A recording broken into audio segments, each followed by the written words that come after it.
Welcome to Science of Mind 101. I think we're on technically class 5 in the workbook. It is November 2018 in time and space in Asheville, North Carolina. Wherever you are and whatever it is always the here and now with you. We begin with treatment, so take a deep breath. And as you exhale, let go of anything that does not serve you. And breathe in that sense of clarity, of wisdom, of power, of knowing that all is well. And again, exhale and let go of anything that does not serve you. Because the truth is that there's only one power and presence. It is love and light and life. It is power and creativity. It is prosperity and health and joy. And out of itself, all things came. And so we are created out of the divine. We are divine beings. We are spiritual beings. And we have everything that God is. And so we choose this night to use this teaching, to use these principles, to create a life that is rich with health and love and joy and happiness, with prosperity and success of all kinds. We know that every door is open and our way is made clear, and we move through in life with our head held high, remembering who we are, that we are God in form as us. And so with great gratitude and thanksgiving that we get to live this life, that we get to be us, that we get to be connected, that we get to use this teaching. With great gratitude and thanksgiving for this class, this night, we let this go into all that God is, knowing that God is all, as together we say, and so it is. Wonderful. Come on in, Shauna and Elise.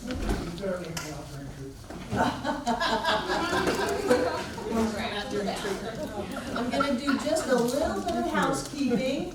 Our annual celebration dinner is Friday night at 6:30. If you have not RSVP'd and you do want to come, everybody is invited. It is our way of saying thank you for all of the support and all that you have given to help make this center all that it is. This is a group of, we are a volunteer organization. The members wash the dishes and pay the bills, and this is our way of saying thanks and to give you an opportunity to check in and see what kind of commitment you want to make for 2019. So because it has come to light that some of the RSVPs have been misplaced. So is there anybody that wants to come that has not RSVP'd? No. How many of you have RSVP'd just so I can check you off my list? Got you. Okay, I've got you all. Thank you. So I want to start off, I just watched Lynn Villa's talk last week. How many people were there? Tell me what you thought of it. And those of you watching, go on YouTube and look up last week's class. It was amazing. Amazing. What'd you get out of it? What did you learn? And I didn't talk about it yesterday too, but listening to and watching Lynn, it's almost like walking on fire. Because it's that which I hold up as possible, and I know that. Yes. Does that make sense? It does. Well, especially since you stood up yesterday and said the doctor told you 4 times you had cancer, 5 times you had cancer, and you don't have cancer. And this is what we do. We take the circumstances in our lives and we change them. And Lynn, you were just an amazing example. You were clear, you were focused, you were right on track, and you pushed the boundaries of what people believe is possible. But that's what you always have done. So who else? What did you learn from last week? Nobody learned anything.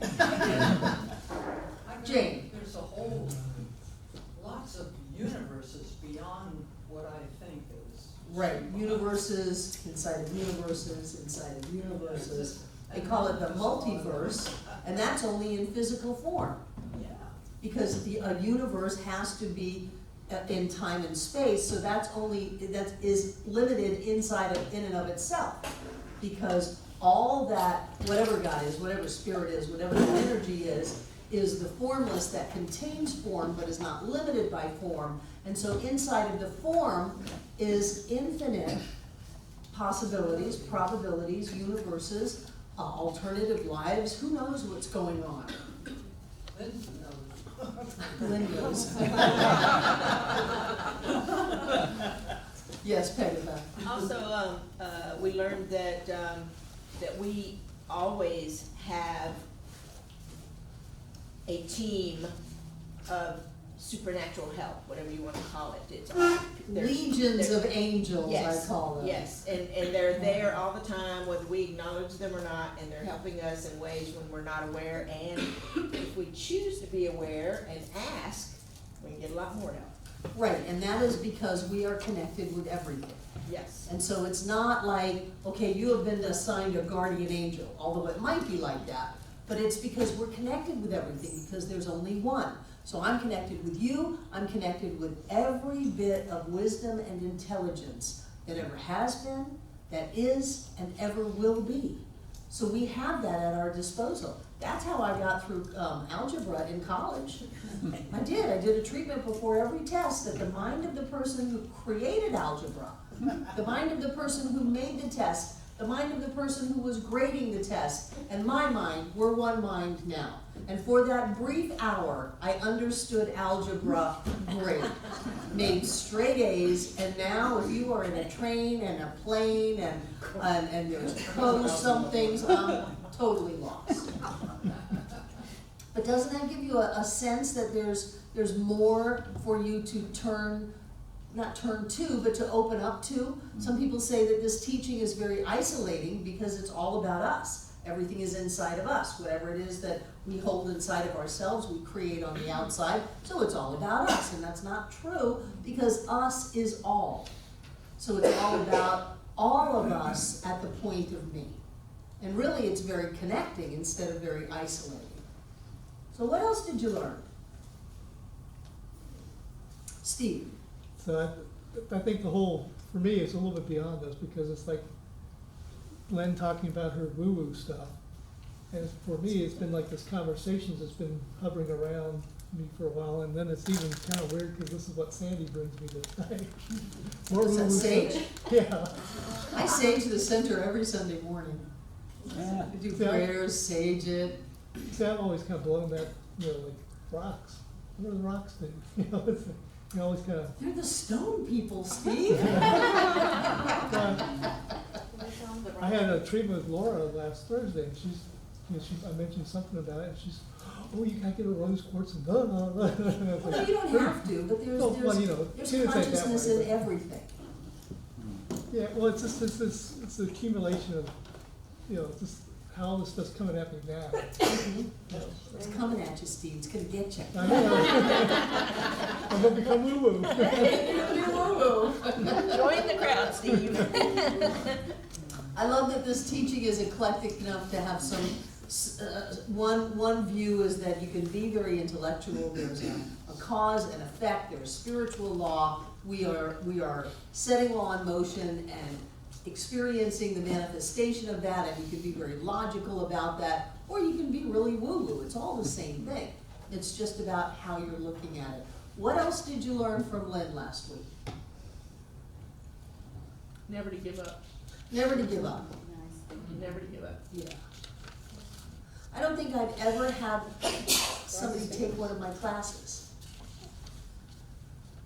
Say that again? I don't think I've ever had somebody take one of my classes that wasn't like a practitioner class that's on a set schedule, just turn my Monday night class over to somebody.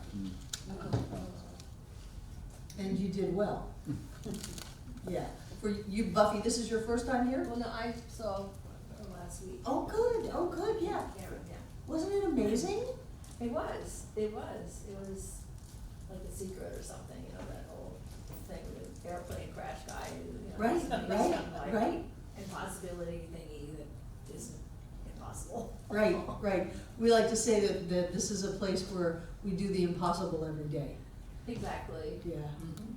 Yeah, I guess, one of the things that I grapple with and that I revisited last time was the whole way of how to wrap my being and my mind around believing, Mhm. you know, the blind faith thing and that whole. Well, I don't think you can go from not believing to blind faith in one jump. Yeah, but I mean, it's a process that I've been working on for a long Mhm. time, and I'm still working at it. It's like, And that's why we have so much sharing. You know, Susan got up yesterday and talked about how cancer and then no cancer. And Lynn talks about getting run over and left for dead, and now look at her, 2 months walking when they said it'd be 2 years. We have that constantly sharing, so people will go, wow, this really is possible, so I guess I really can make my mortgage payment. Yeah. I guess I can close this Yeah, yeah. deal, or maybe that hip issue I have can go away, whatever that is. And the more that we reinforce each other, the more that we can stand on each other's shoulders and lift ourselves up. Wallace Wattles said in The Science of Getting Rich that the only way you can truly be rich is by lifting everyone else up around you. And that anyone who tries to get rich by pushing everyone else down may have money, but they'll never be rich. And so we really practice that, lifting each other up. Anything else you want to say about last week? Lynn? I'll say that what I learned was, that there is a lot of contribution here as far as people stepping up, because people stepped up in ways that were amazing. For example, like Breezy and, Mark, yeah. You were over here Mark was like- practicing. Mark said, I thought it was gonna be a couple slides, and I was like, well, yeah, but he really got into it, he really, really got into the process. So the contribution that I received was amazing, and the fact, I was very resistant in rehearsing, very.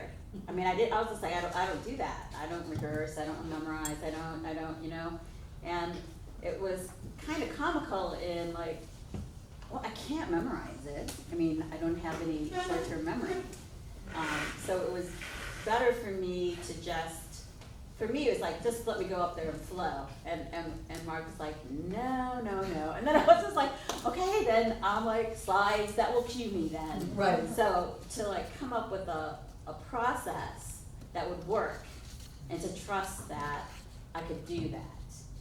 Even though literally I don't have short-term memory to be able to do that. So I actually trusted more in, I guess I think I would have felt more comfortable just winging it, but I understand that, for the group and the class and structure and having slides, that was really a good process to go When you through. wing it, sometimes you forget things. Yeah. That's true. That's true. But I did wing the second part, I refused to rehearse that. So the meditation was completely. You can't rehearse meditation, you can't rehearse process. So, Good. so it was a Am I learning out of my experience for me screen too, to shot? have faith. Pardon me? It was a learning experience for me to have faith, You can take that on the road. yeah. I mean, that's a real solid thing that people need to hear. Mhm. And I love your focus of, what, you think you've got a problem that's too big for this? Yeah. Look at this. You think your problem is such a big deal? Come on. And that's a very good lesson. Right. And I would love, if anyone has any experience with, because everybody keeps bringing up the TED Talk, if anyone has any experience with submitting or doing that type of thing, if someone could help me with that, I would love it. You should ask Mark. Mark's retired now. Yeah. I told him, I said, I love retired Mark. Yeah, he's been around a lot. Yes. Good. Anything else? Yes, Buffy. It's my little whippersnapper part of myself is talking to me and is saying, well, okay, I dare you to defy, the reality that we brought into. It's like, I dare you to defy this, I dare you to defy what the doctors say, I dare you to defy whatever reality supposedly shows, it's like, it's a dare thing, it's like, it gets my whippersnapper off. You know what I mean? Well, not really, I don't really understand your use of the word Well, whippersnapper, like but what is your like choice? little zesty one, like, okay, yeah, I'm gonna defy the Sure, doctor's because thing. what is your choice? Right. What is your choice? Well, you could choose not to. I know, and then what have you got? Right. Other people are running your life, you're accepting their verdicts and their beliefs, and then you're creating those in your life. Right. You're living up to their expectations of your limitations. Right, And what a drag that is. sure, right. Whether it's your parents, or whether it's a spouse, or whether it's the society at large, or whether it's someone in a white coat. Right. Good. Great socks. Or gray socks. Anybody else? So tonight, we're doing a review, which is pretty easy in terms of looking at things. We're doing a review. Yeah. We're in class 5, right? Well, I did the assignment for class 5. Which included study questions for the conclusion. You're on page 17 in the workbook, right? I don't I know. want to make sure I'm in the right place. Well, you're here, Breezy, of course you're in the right place. Summary of part 1, page 17, yeah, it's a review. A summary is a review, part 1. The one thing I had a question on was the very top, it says, complete the Love Insights exercise. What Love Insights exercise? That is I on could not find it. page 19. Page 19. Page 19. I always marvel at what we miss. And is it for next class? No, it was for tonight. It was for Okay, well, I tonight. didn't get it done. That's all right. I won't psychoanalyze how you ignored the Love Insight exercise. So we're going back over this idea that we don't create because there's nothing new. Everything already exists. And that was always a little bit of an issue when we were Center for Creative Living instead of Center for Spiritual Living, because we'd be all Center for Creative Living, and then we'd hit this part in the textbook that says we don't create anything. Because if we created something, it would not be here, and then we had to create it and have it be here. Truly, everything already exists. It may exist as in the quantum field of possibilities and probabilities, not yet coalescing into form, but it already exists. Energetically, every possibility, every contingency, every idea, every possible experience already exists. And what I like to take heart from in that is that whatever it is I want is already in existence. I don't have to go from there is no healing, there is no yacht, there is no soulmate, whatever, to there is. I don't have to go from a void to something. It's here. I may not be in alignment with it, I might not be completely connected with it to have it show up in my life, but that's my work to become in that same vibrational match, to be connected, to be in alignment with it, to open up and to allow myself to have that and to have it show up. But I don't have to make it happen. Every morning I don't have to go out and start putting the molecules together for my car engine block. I don't have to do that. Thank God. It's here. And if my car for some reason is not in my garage, I still know it's in existence. Where is it? What happened to it? Where's John? What have you done with my car? Oh, chances are you're together. But I don't go to that suddenly my car just dematerialized into thin air. And you can look at that as you're creating things in your life. It's here, it's right here. It's our job to connect with it. It's our job to experience that joy and gratitude of having it, that sense of knowing that it's here, that acceptance of it. And if we need to do any self-worth work on allowing ourselves to have it, then that's our job. But as soon as we get that match, it's like, I like to use the analogy of it's like the tractor beam on Star Wars or Star Trek, where you grab a hold of something and pull it in and it can't get away, but even that's too dualistic for me. I think that it just pops into form. Quantum physics says it's a packet of possibility and it collapses into form, and that's when we see it. But whether we see it or not, it's here. We don't believe it because we see it because we believe it. And so we practice having that connection inside of us. And I like that idea that there's nothing to create. We only discover it. We go, oh, I could have had a V8. Oh, I could have had a great life. Oh, I could have had this or that. Well, I'm going to have it. I'm going to be that. I'm going to accept it. And I'm going to take it in and watch it show up on the outside. Does that make sense? Yes. Good. And then we get into this idea about free will and self-choice. And we spent like a whole class on that, talking about how, well, if everything is perfect, if all is spirit is perfect, balance, harmony, prosperity, abundance, health, wholeness, love, and joy, then why does my life suck? You know, how does that work? How can I be a pointed manifestation of the divine and not experience all of those wonderful qualities of spirit? Because we have free will. And because that infinite expression of spirit, in order to be infinite and not be limited. And remember, if there's a limitation on spirit, then there's spirit and not spirit on the other side of the limited line. There'd have to be a not spirit. We would move from a singularity to a duality, and all of time and space would fall apart. So in order for spirit to be infinite, we have to also have infinite choices. And so we find our way in life. And we find our way by sometimes doing things that feel good and sometimes doing things that don't feel good. And if we have our smarts on, we stop doing things that don't feel good and do things that feel good and start creating a life that is manifesting that. But a lot of people say, well, I would like to just be created out of bliss and be blissful. But if you don't have any choice, then you're just a robot. You're not blissful. You're a robot. Does that make sense? Mm-hmm. RJ, you're pondering. That's deep. We're amazingly powerful, creative, spiritual beings, and we can have it any way we want.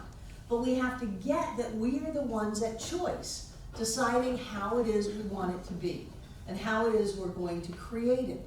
And in that infinite presence of spirit is infinite possibility, and that is where we come in with the ability to evolve as a species, to change groupthink, to change our beliefs inside of ourselves, to learn that what we focus on we create, and to get that sense of power inside of us. That's all part of the, I believe, that is all part of the evolution of consciousness. And as we more and more come into alignment with love and joy and peace and health and wholeness, then that energy either, I don't like to be hierarchical, but it vibrates at a higher level, or it expands, or it grows. The love grows, but how can love grow if it's infinite, and if that's all that there is? I still think that there's something to that, of us evolving. Some people say that we are the means through which spirit evolves. And to do that, we have to have free will and self-choice to be able to evolve. Otherwise, we would be robots. You know, we would have no conscious wisdom or intelligence. I don't know, maybe the tiles on the floor are blissed out, but they're not self-directed. They have no volition. They don't have any choice. So we have that going on. What is the real cause of effects? It's ideas. You got that? Yeah. Whatever effect you've got in your life came from a thought, came from an idea, it came from a belief, may have been totally subconscious. You may have not even known that you had that. But every effect comes from a cause, and every cause is mental or energetic. Some people will say, well, it's not even mental because there's something that happens before you think the thought.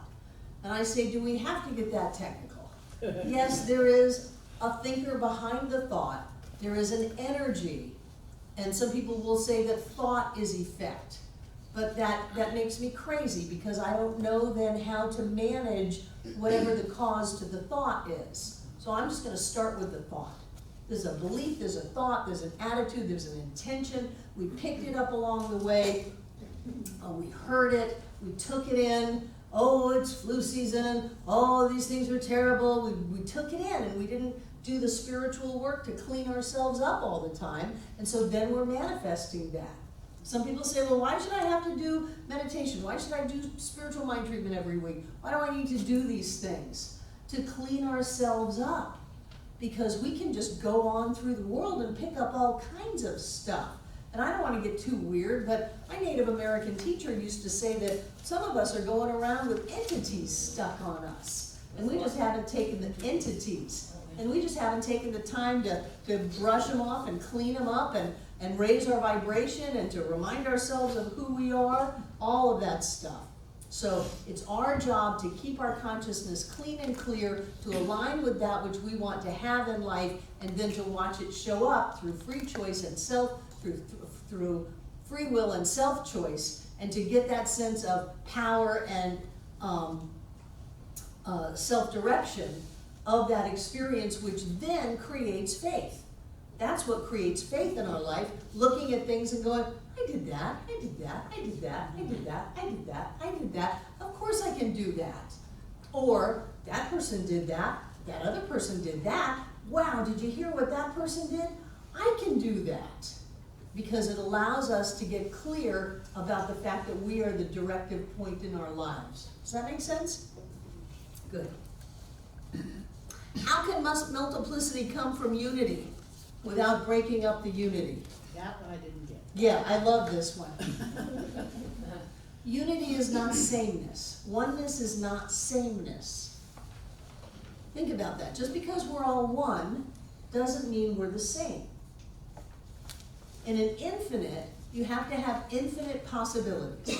So you would have, let's just say about people, you would be able to have infinite people, all different.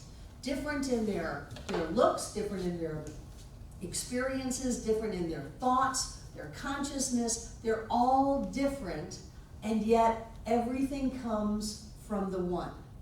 So just because everything is one doesn't mean we're all little carbon stamps of spirit, all looking the same and talking the same and acting the same. What is that? The Moonies? Is that all of them? They all dressed in the white, and they were all little robots of each other. That's not what this is. So is it like different aspects of the one, or something No, it's different than that? just a different experience. It was today different than yesterday for you. Of course. Well, so there you have 2 different days, both coming from Breezy. Okay. So you have multiplicity coming from oneness. Okay. And just because we live in a world of multiplicity does not mean that we are separate. Oneness does not mean sameness, and multiplicity does not mean duality. You get that? Susan? Is it like all the waves in the ocean and the ocean, the one ocean, but all the waves and it's all the same? Yes. And you can't see where one wave stops and the ocean starts. And you can't cut a wave out and pick it up onto shore and set it up there and look at it. Like the blueberry and the muffin? It's not like the blueberry and the Oh, muffin. it's not like the blueberry in the muffin. You can pick the blueberry out. Yes, yes. Yeah, it's like you can't take the same cup of water out of the ocean that you put in. Right, Okay. right. So we live in this world that looks like it's all separate things. We have day and night, we have me and you, we have now and then, and yet it's all the same. And this is why some people think we're nuts. Because we are all points of the presence of spirit manifesting as us right here and right now, and yet we were all different, and yet we are all the same. There's a Mayan phrase that says, in Lakish, in Laki, you are another myself. The indigenous people understood that. I am you and you are me. And we may look like 2 different things, but we are the exact same thing.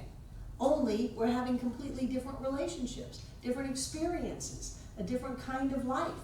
So if there's anything that anyone has ever demonstrated, that's you. You did that. You can have that. And if there's anything that has never been demonstrated yet, you're the first one. And you can hold that light for others. Because we live in infinite possibilities.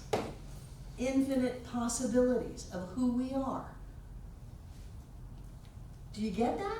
It's kind of tricky. David, Mark, do you have a question? Well, I was going to make a statement, I guess. Okay. Infinity is ongoing. You cannot think a thought. Thoughts are continuous. If you think you're not thinking a thought, and in essence, it all is choice. Thought is actually choice.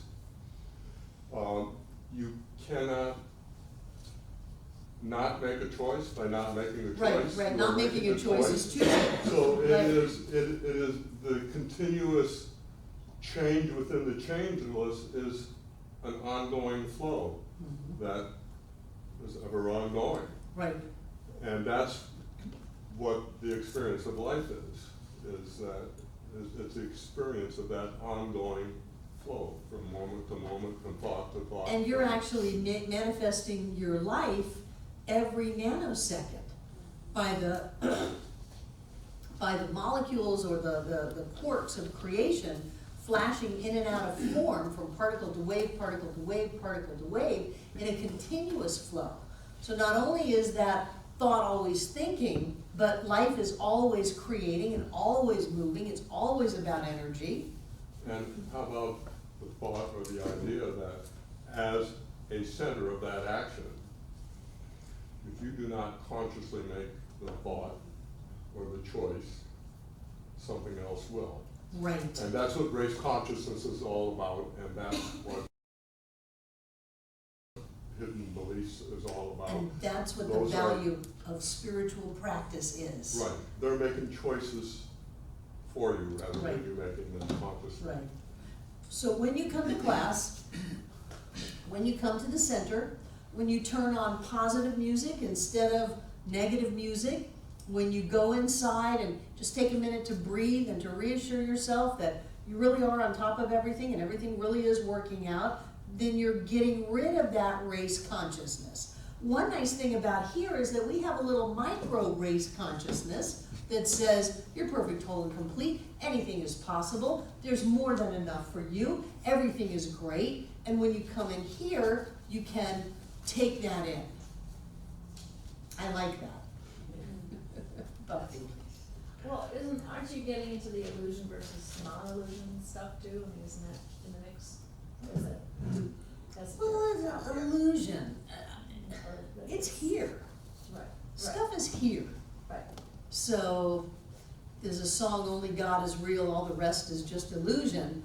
But the illusion is pretty real. So I would rather learn how to manipulate the illusion to the way that I like it, Yeah. the way that I want it. Right. Because I may be in the world but not of it, but I am still in the world. Right, of course. Yeah, so there's a higher level of there's truth, not a higher level. There's truth, and then there's our experience of truth filtered through our consciousness, through our self-choice and free will, depending on what it is we choose to believe, to think about, how we're gonna react and respond in life, and then the manifestation of that. Yeah.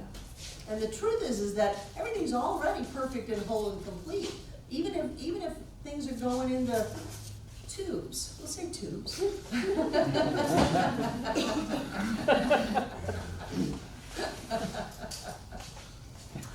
Okay. So Barbara, does that mean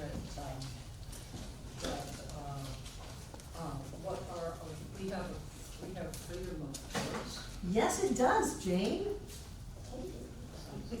We have freedom of choice. That's the point. That's the only freedom we have, I guess, it sounds like. That's the only freedom we need. Yeah. And we have total freedom. I think that the things that we could do if we knew who we were would make walking on fire look like nothing. Yeah. And this whole thing about loaves and fishes and raising the dead, changing the consciousness of humanity, creating a world that works for everyone, that's all in us. As we become more in alignment with that, then we open the doorways to have more of that happen. You know, my huge passion, which I've devoted just years and years and years to through our website, is to make these teachings available to everybody in the world. And I just got in my hands today my first Spanish translated book for our website. All right. Yes. Creative mind. And this idea that you don't have to have such a hard life that you're walking from Guatemala to the United States. You don't have to have that. That if there was some way that I could teach people that if they change the way they see their life, they can change their experience. And how in the world do I do that? But I believe that that's our greater calling, not just to create cushy lives and nice houses and wonderful people to hang out with, but to show that we can do that and to open up the doors so that people on this planet can then live the life that they are meant to live. You know, and I even go beyond that in crazy Barbara world. If time and space are always in this now moment, if we are always here and always now, then there is no past and there is no future.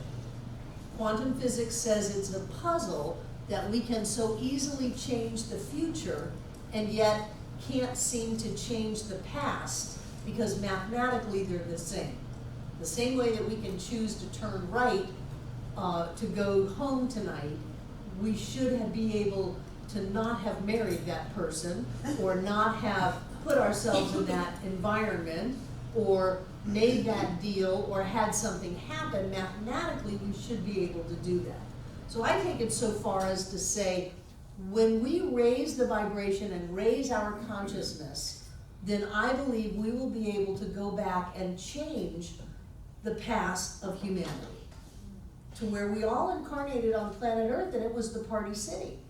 It was joy-filled and prosperous and healthy and happy and whole, and then all of those other experiences that it took to get us to where we could change all of that energy just dissipate and are replaced with the effect of the current cause, which can go backwards in time the same way as it can go forward in time.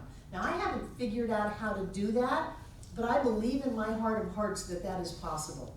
And that part of what we are doing on this planet as light bearers and the bringers of truth is to change the experience of everybody, not just us. But you can't change anybody else's experience if you're in struggle.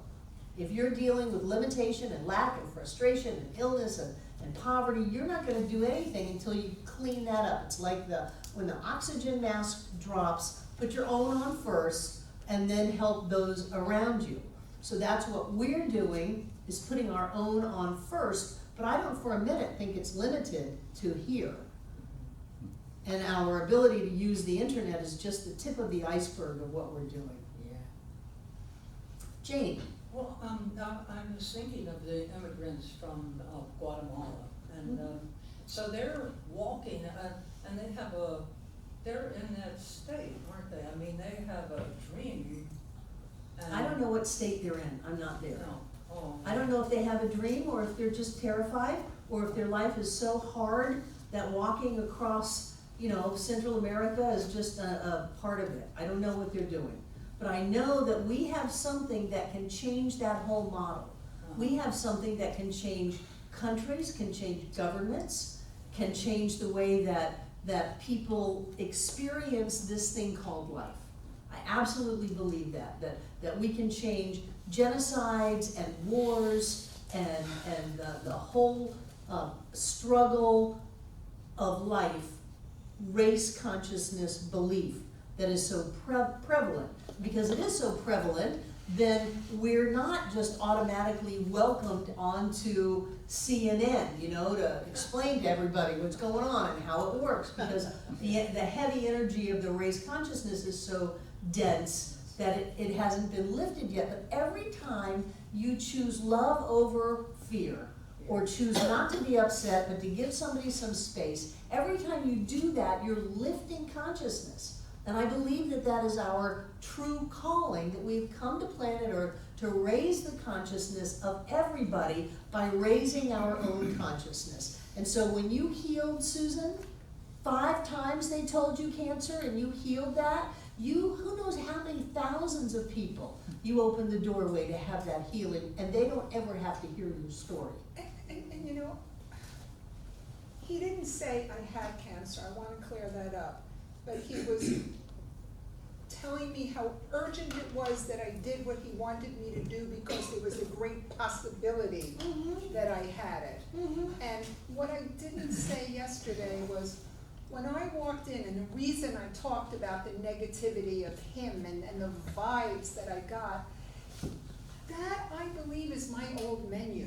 It's like an old menu.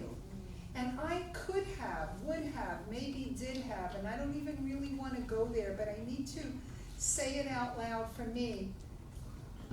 That may have been a viable choice at one time for me, to stay with all of that, which this time, the second I walked in, it was just literally hateful to me, and I had to get out of there. Don't take my blood, don't take this test, you can't get inside of me, my body just put up the blocks. Because I knew, I mean, it's almost like, it's almost like a picture book, I see it so clearly. I knew I did not belong there. And then around the corner and over the hill and through the woods, there was that other experience, which was so light and so bright and so positive in a good way. So isn't this a metaphor for your life? My life. Yes. And that's really what I wanted to talk about, and I forgot that whole Time speeds up on stage. But that was why I went into that negative example, because I didn't take it, and it didn't get me, or And I don't didn't you- volunteer for it. Don't you think sometimes we create things Yes. again, just so we can say, oh, no, not you, not gonna do that again? So clearly, Barbara, do I know that came to me just so I could see that it wasn't me, it wasn't for me, and I'm like, And when you left, adios. it disappeared. The whole possibility of cancer disappeared. Well, yeah, and yes. And I because believe- the other doctor, and that I had 30 practitioners and my prayer partners and you, I felt it like I put a warm blanket around me, that you were all on me, with me, in me. And you could have chosen to have cancer, and then you would have had cancer. Yes. Yes. Because that doctor was there to So suit he was that. gonna support you 100% in that. He was ready, willing, and able. And that's what they're trained to do. And so I walked, it was like, just like a picture book, I keep saying that. There was door 1, door 2, and which one do I want? Let me look this over. No, I don't want that one. And I went into another one. And when you went into the other one, an alternative universe, a different choice, however you wanna look at it, cancer didn't live there. No, he was, And the body can do it just Yes. like that. I felt, my Just son like said, that. he was sitting there watching my face, my posture. He didn't use words like essence, but that's what I heard from him, that everything, I felt it lightening. And I told you, I held back from saying to that doctor, I love you. I don't think cancer and love can cohabitate, No. so loving is good. Yeah, so definitely, And we do that every moment. yes. The world says, come with me, come be mad, come be frustrated, come look at all the negativity and the heartache and the limitation and the victimization of life, come with me. And we have to say, no, I'm not going with you. I'm going to go to where everything is great, perfect, whole, and complete, healthy in every way, more than enough to do whatever it is I want to do, money falling out of the sky, doors opening, the red carpet rolling out, all of that. We get to choose to do that, and then the circumstances will change just like that. Just like that. And not tell anybody who's not going to support that. I only told people in this room, you and my children. I didn't want to have any discussions or any doubt coming from anybody. And we have had people who have had the biopsies, and then they go away. I thought So it's not that you all- didn't have the biopsy yet. and then you had it and it was clean and clear. We've had people who have had thyroids taken out. And between the time that the biopsy was done and the thyroid was removed, the thyroid healed. And the pathologist is saying, crazy doctor, why'd you take out this person's thyroid? It was perfectly fine thyroid. Well, it was not just weeks earlier. So the body can change, the body of our affairs can change at any moment, and we are the ones at choice, depending on what we're gonna buy into, what we're gonna believe, what we're gonna hold on to. And one of the trickiest things we can do is feel like we have a right to our upset. Well, of course we're afraid, well, of course we're angry, well, of course, we're gonna be reactive. No, you don't get to do that if you want to be a powerful, creative, spiritual being alive and well on planet Earth.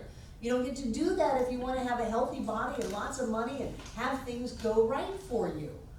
When we decide that, what was it that Robert Bitzer used to say, we don't sacrifice principle even on special occasions. When we decide that this is a special occasion and so we're going to throw all of our spiritual learning out the window and we're just going to go down the road of race consciousness or group think or what our friends are feeling, then we create that kind of a life. And we get to do that because we have free will and self-choice. Whoopee-doo. It is our job to use that to keep ourselves stayed on the idea that we are a point of spirit, that everybody is perfect, whole, and complete. That's why I am such a stickler, even to where people get mad at me, saying if we can't see the presence of God in Donald Trump, we are not on our spiritual path. Because it's got to be everybody, not just the people we like, not just the cool kids. It has to be everybody. God in form as all of us. Everyone, perfect, whole, and complete. And when we do that, because tomorrow is election day, I digress, when we do that, we lift those people up instead of pushing them down. And I don't know about you, but whoever shows up in office, I want to lift them up. I want them to be the best ones they can be. I want the presence of spirit to come through. Funny, Donald Trump was raised in Norman Vincent Peale's church, Power of Positive Thinking. That was his minister. There's got to be something in there, Yeah, that's right. So it's our job to see that and to focus on it. Yes, Buffy. When we were at part of Norman Vincent Peale's Marble Collegiate in New York City, and my son Ian was baptized as Donald Trump's child in the same group, and Donald Trump was up in the nursery, and we were all just one big group, and I was like, well, okay. I believe that God is manifesting as every last person on the planet. Because my choice, my alternative to that, is to move into a world of duality, to lose all of my power, and to become a victim. And I'm not going to do that. I'm going to move into love and see the presence of the divine and know that all is well and that we as a people are evolving in consciousness to where everything changes. When you evolved in consciousness and you said, no, I will not do that, everything changed. Everything changes when we make that choice. I will not take that. I will go for something better. There is something better. I believe there's something better, and I'm going to have something better, and I'm going to do whatever I can do to open up and to accept and to be in alignment with that better consciousness, including letting go of my judgment, letting go of my criticism, letting go of my pettiness. I'm going to do that so that I can have the life of my dreams. We don't get to have the life of our dreams and be a jerk all at the same time. They cancel each other out. It's fascinating how that works. So there's one more thing I want to make sure we get. Jane? Real quick, what role does belief play in this? Oh, everything. That's what you thought. You know this stuff. You like to ask questions. Just to clarify. This is a clarifying question. So there's the teaching symbol, right? I can still see it right here from 2 weeks ago. Here's our teaching symbol. We use it all the time. It's on the sanctuary wall.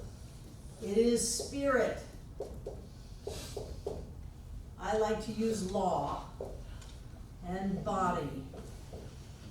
And this is how we explain the creative process. We've got a circle, but then we tell you, this is a circle that doesn't have any circumference, so there's no edge to it, and the center of the circle is everywhere. So you are the center of everything, and there's no edge to it. But so that we can wrap our heads around it, we have this idea of spirit, which would be thought, belief, idea. We'll use it on the relative term, the individual term.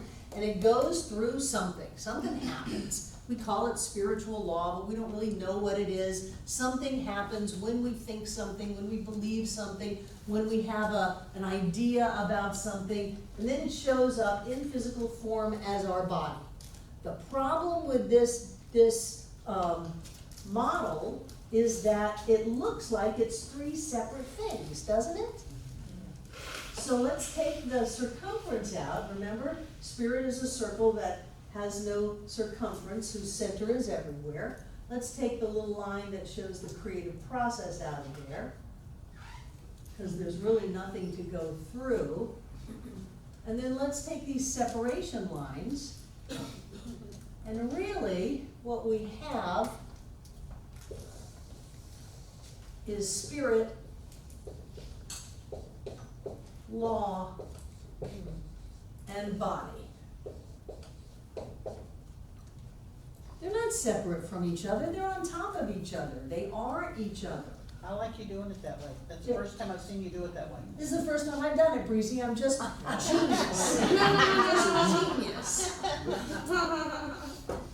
It's all, it's aspects of itself, it's the way it works, it's a directive force acting upon itself, manifesting as itself in form. It's like if I have a thought that says my ear itches, and I say, I want to scratch my itch with my finger, so I'm going to scratch my ear. Did I operate on anything other than me? It was my thought, it was my action, and it was the fulfillment of the action as the relief of the itch. So it was spirit, law, body, or manifestation, but it was all me. And so that's how it is on a universal level, and even you can't say universe because that's limited in time and space. There is so much more than time and space. That's how it is. It's operating on itself, as itself, showing up in form as itself. There is no difference between spirit, between the spiritual law of the universe and the manifest form of that. It's all the same thing. And the only way that I can really think about it is that it's all on top of each other. That it's inside of each other. That it's not even a piece of each other. That it's all the same thing. Because there is truly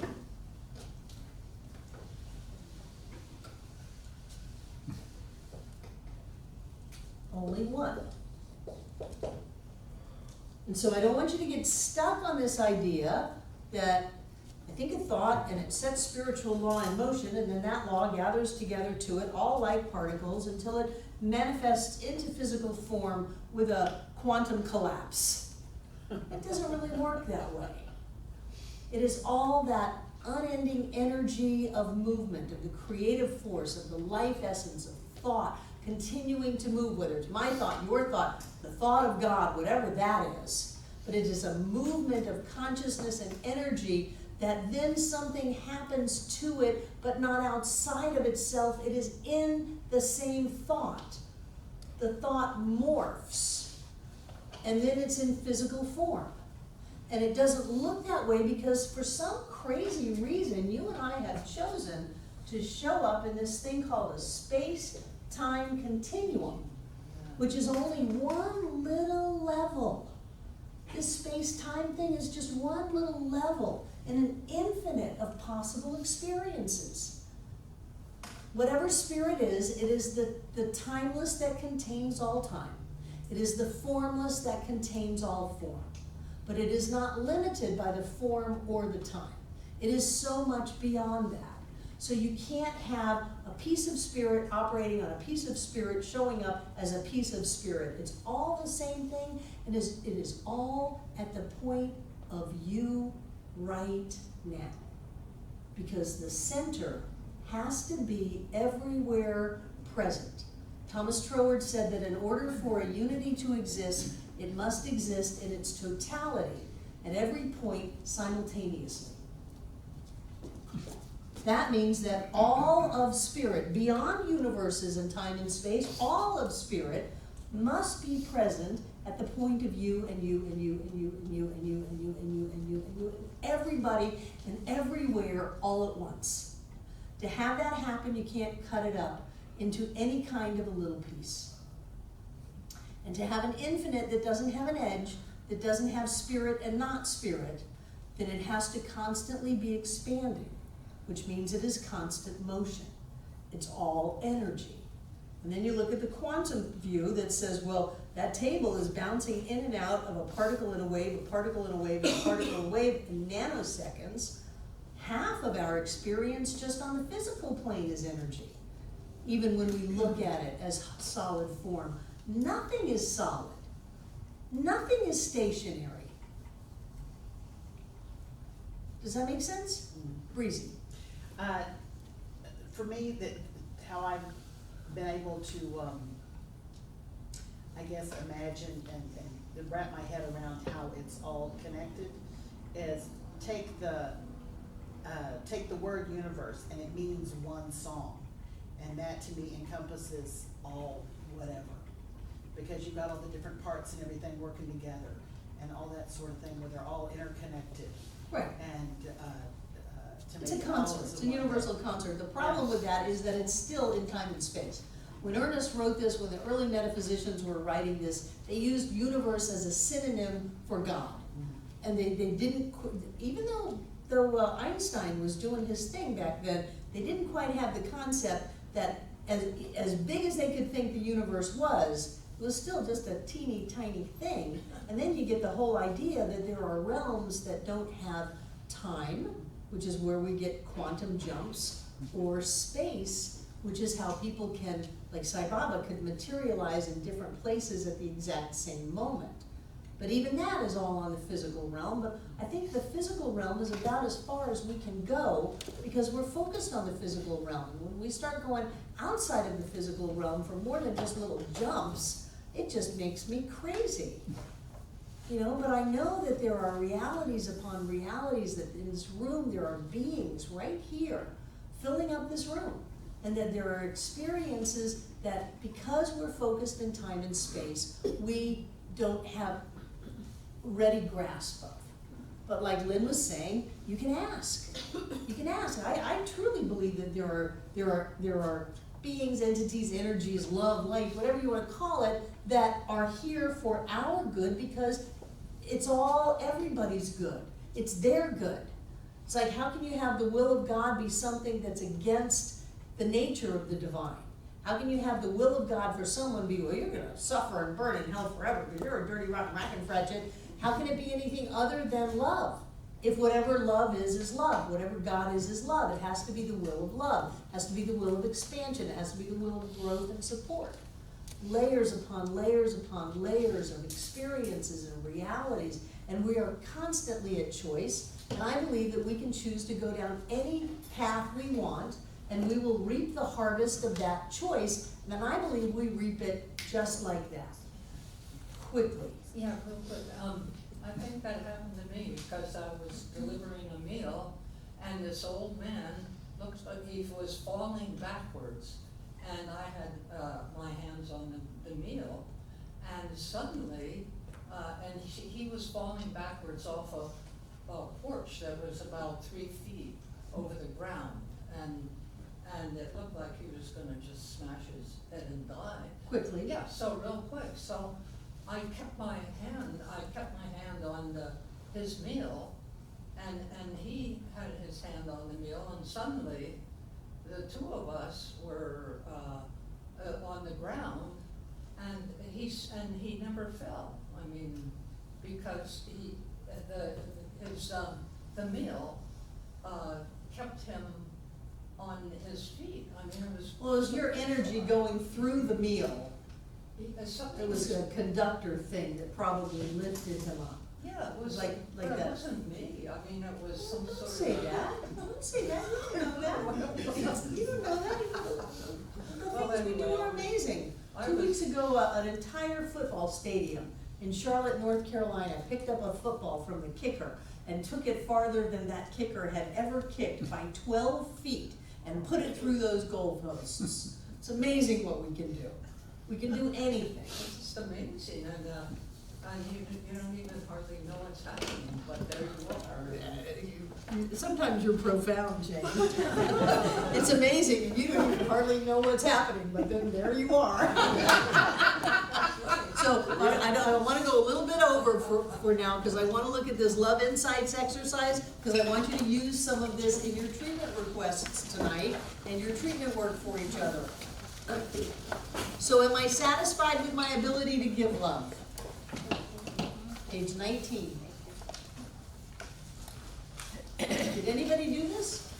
Just say it off the top of your head. No. Are you good with your ability to give love? Yes. No. Most people are happy with their ability to give love. Are you satisfied with your ability to receive love? No. It's harder to receive. It's easier to pay the check than to let somebody else pay it. You know, when somebody is a check grabber, it's a power play. It doesn't have anything to do with money. It has to do with power. And to be able to say, I need help and ask. I went through a process yesterday. Come home from 2 weeks being gone, no food in the house. John went to Atlanta to buy clothes for the dinner on Friday. So I'm going to Sam's, right? And I'm at Sam's, and I had people help me put some of the heavy things in the basket and went through the checkout, and I'm in the parking lot next to my car going, I have a 25-pound bag of flour, I've got some pots and pans that I bought, and a bunch of other stuff, and I, in my wise nature, should not lift these right now. No. And so I went and walked up to strangers and said, will you please help me put these in my car? And I watched myself, was not terribly comfortable with that because I like to be in charge. I like to be Barbara Powerhouse. But I knew that the smarter thing was to go up to complete strangers and ask for help. Most people find it more difficult to ask for help than to be the helper. A lot of people want to be the rescuer, but trying to allow someone to help you is more difficult. So if you are not comfortable with your ability to give love, then I want you to use that in your treatment request. If you're not comfortable with your ability to receive love, I want you to use that in your treatment request and allow yourself to be in more balance. What areas do you need more love in your life? Self-love, Self-love. Do you take care of yourself? could do more. Could do more. So what areas do you need more love in your life? Think about that. You didn't do your homework, so I won't push you. And what are you willing to do to give and receive more love in your life? Are you willing to ask? Are you willing to open up? Are you willing to be vulnerable? Are you willing to look at something and say, I really could use walking in the woods in this amazing autumn foliage? I live in Asheville and I'm holed up in a cubicle all day under fluorescent lights. I could use doing this. Amanda's going, I gave that up years ago. But whatever it is, are you willing to do something about it? If you're in a relationship, are you willing to have an honest, intimate conversation with your partner? This is what I would like. I would like more love in my life in this way. Or I would like to give more love in this way. Are you willing to put yourself out there and have that conversation? And then there was 2 things you can do to experience more love in your life. So since you're not really, haven't done that, go ahead and do that this week, but bring those ideas of how you can have more love experience in your treatment requests. In this class, we're doing spiritual mind treatment work for each other. Here is a cheat sheet. It's a 5-step spiritual mind treatment. It is our term for affirmative prayer, and we we pair up in dyads. And one person says, "Please treat for me for this," and then you do that treatment, and then you say, "Please treat me for this," and that person does that, and you do it every day. So what I would like before we split up and take a break and get our treatment partners, who is experienced and would like to work with Buffy Have you ever heard of spiritual mind treatment before? I've heard of it, but I haven't done it actively. Who would be a good partner for her? Someone who's experienced and wants to work with Buffy, who's first night in class. Who? Lynn, you're gonna work with Lynn. Good, wonderful. Lynn is our superstar. So, let's take a break, get your treatment partners, and do your treatment work for each other. So, we had a bit of a 2-week break on treatment. Did it affect you? Were you good jumping back in? Yes. Yep. She was better. She was better. Oh, I guess it gets better with a little break. Do you have any treatment demonstrations to share from the last 2 weeks? Yes. Well, yes, Susan. Shauna was my partner when David wasn't here, and David was my partner when he was here, and absolutely, totally, yes. So You've they- been healed. That's Hallelujah. That was a big deal. tremendous. Yes. And yes, I'm filled with gratitude, Yes. totally, Treatment works. yes. It is what we do. We heal. Whether we're healing physically, mentally, emotionally, financially, whatever it is, when we come together, we heal. And that, I think, is the main purpose of our community. And you can't be here for any length of time and not heal. That's why sometimes people run. It's true, not everybody's ready. So thank you for being our most recent miracle. Yeah. Thank you all. Shauna. I'll piggyback Susan's. So I have been watching you guys before. I've been stalking y'all on YouTube before I started coming here. And I actually started a Word doc today of just abundance, because like this many things just happened today. And then of course last week my Monday morning started with a big text from Susan that said benign, and then everything last week was like, yes, amazing. But really, the whole story of Pat and I finding a house and finding each other on Craigslist, and that I was at CSL doing radical forgiveness while she was in Palm Beach. I mean, we're in separate cities at the same churches. And so I started coming here in the summer, and then I started watching the prosperity class online. And there's just too many things to say, but I'm like, I can't wait till everything's perfect to tell everybody how amazing my life is. But it's really freaking amazing. I will say that. So Freaking amazing. Yes, yes. It is. When you get it, you can really have a wonderful life. And I've been practicing and knowing this my entire life. So you literally said a few things tonight. I was like, what? That's been in my head since I was a child. So this is completely who I am. And a bunch of crappy stuff that was for me happened, and I thought it knocked me off my path so far that I wouldn't recover. I thought I was somehow damaged in me, but I wasn't. I just had to polish off that dirty layer for a minute, and it was all still here, and now it's just bigger and better than ever. Yay. It's really amazing. Yay. Flexing your spiritual muscle. Truly. Yes. Who else? Treatment demonstrations. I have a few, and I Sandy. wrote them down on a piece of paper, and I thought I stuck them in my bag, and I don't It's right remember there in them your all. head.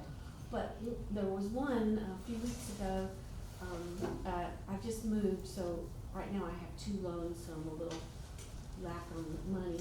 So I was like, I have some furniture in a consignment shop, so I did a treatment, like, I'm gonna go to the consignment shop, and they've sold my furniture, and I have some money. And I went over there, and it did. Yay. Good for you. Anybody else?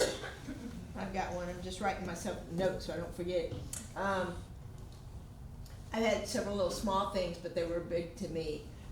One, I received a birthday card from my mother that had the words in it that she loved how different I was, how colorful I was, how I followed all my own dreams, et cetera, and I was like, wow, I'm being accepted for who I am for all this day. I also had, over the summer, bought some presents for my sister, and I mailed them to her for her birthday and for early Christmas. and she actually liked them. Roll, Peggy, huh? Healing the family is big. Yes, it is. And I manifested $290 from sources that I never thought money was gonna come from. And I also recognized that my thought about I want to live 150 years because I'm beginning to learn what life is all about and actually want to enjoy it, and how that's showing up in my life. Wonderful. You Peggy said you're gonna live forever. Oh, thank you, all right. Doesn't matter what happens to the body, we're That's gonna live true. forever, That's that's true. true. Jane? Well, I always have trouble with my family, so now I discover that I really need to forgive my brother, and I had never thought of him before. I think I told you that 10 years ago. She wasn't ready. This is big, this is big. Yeah. Good for you, congratulations. Congratulations, Jane. Yay. Yay. So a little housekeeping before we close. The kitchen is being cleaned out because we're cooking a huge meal in there. So if you want any sweet potatoes or turkey or anything that's on that table, nothing on that table is going to be kept. So it's either gonna go in the garbage or it's gonna go home with you. Please know you have free reign for anything that may be on the counters in the kitchen all has to go except for Rick's cakes, which are going to be turned into tiramisu for dinner. So thank you for helping clean up. Troy went home a little early, not feeling well, and he usually heads up the kitchen. So thank you for that. I love you. Take out what you're gonna get.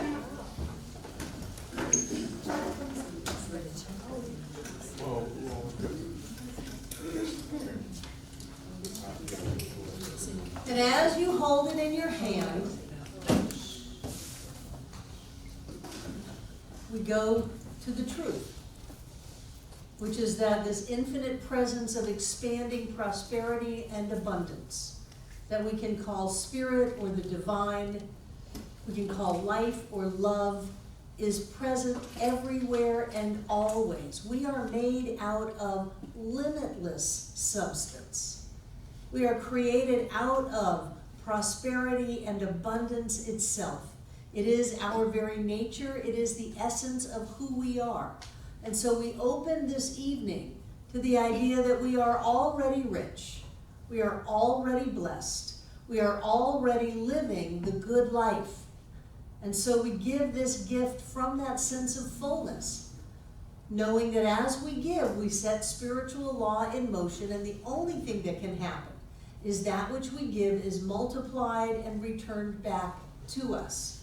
So we give in faith and trust and joy and love. And we know that our lives are rich and full and overflowing. And with great gratitude for all of the blessings that each of us has, for the continued expansion of wealth and health and happiness and joy in our lives, we simply release this treatment into all that God is, because we know that God is all. As together we say, and so it is.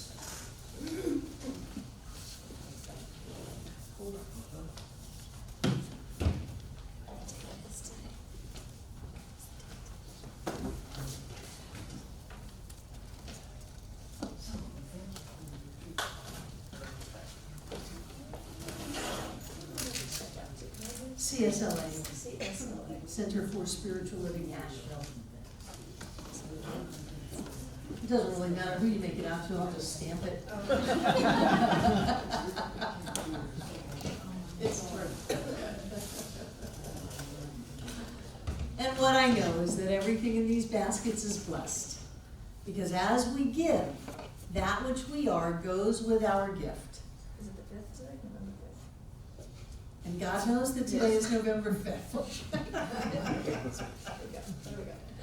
And I know that that energy of spirit as us, alive and well on planet Earth, moves forth, filling up this room from the floor to the ceiling, all between the walls. This air is rich and blessed with God as us. And that movement of spirit in our life touches each and every one of us. It blesses us and it heals us. And then it goes on out to circle this globe, to touch and bless and heal every being on this planet. I know that everyone involved in elections is blessed, that everyone involved in travel is blessed, that every country, every government, and every army is in the presence of God, that love pours forth from them and to them, and that life on planet Earth is a gift and is a blessing. I know that for each and every one of our brothers and sisters in this world, knowing that it's true for everyone in this room, everyone on the planet, everyone who has ever been here, and everyone yet to come. And so it is. I love you guys. Have a wonderful few days, and I'll see you Friday night.